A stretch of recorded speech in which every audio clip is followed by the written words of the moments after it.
Mexico has paid the United States some of the water it owes under an international treaty. Border Report's Sandra Sanchez broke this story today, and she joins us live in the studio to tell us more. So, Sandra, what did Mexico do here?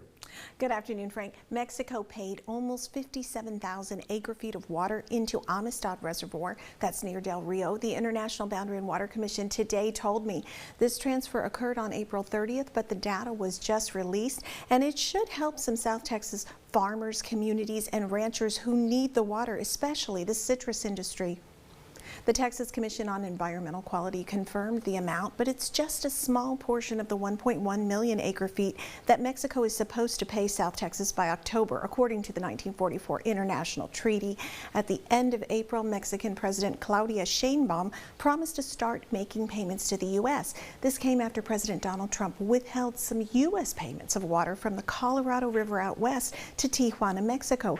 Former IBWC Chairwoman Commissioner Maria Elena Heiner last week said that Mexican states like Tamaulipas are pushing back against paying the United States because they say they need the water amidst a drought and growing population needs.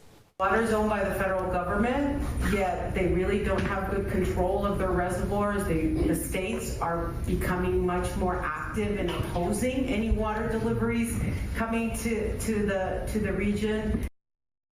All right, so how did they pay this water? Did it come from a river in Mexico? That's the question. No, actually it didn't.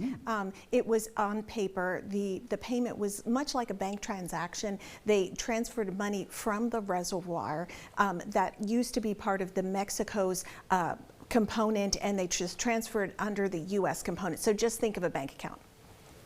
And let me tell you what an acre foot is. An acre foot is the equivalent of laying an entire 1 acre field of soil with 1 foot high of water. It's about 2 acre feet is about the equivalent of an Olympic-sized swimming pool. So that helps to define a little bit more of that.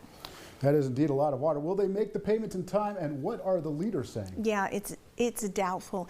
And just today, Republican Congresswoman Monica de la Cruz announced that last week she sent a letter to U.S. Trade Representative Jamieson Greer asking that the 1944 treaty be included as they begin trade negotiations to review the United States-Mexico-Canada agreement. She wants the USMCA to enforce water deliveries and include trade sanctions for future violations. All right, thank you so much, Sandra. And you can learn more about how Mexico paid the water debt in borderreport.com.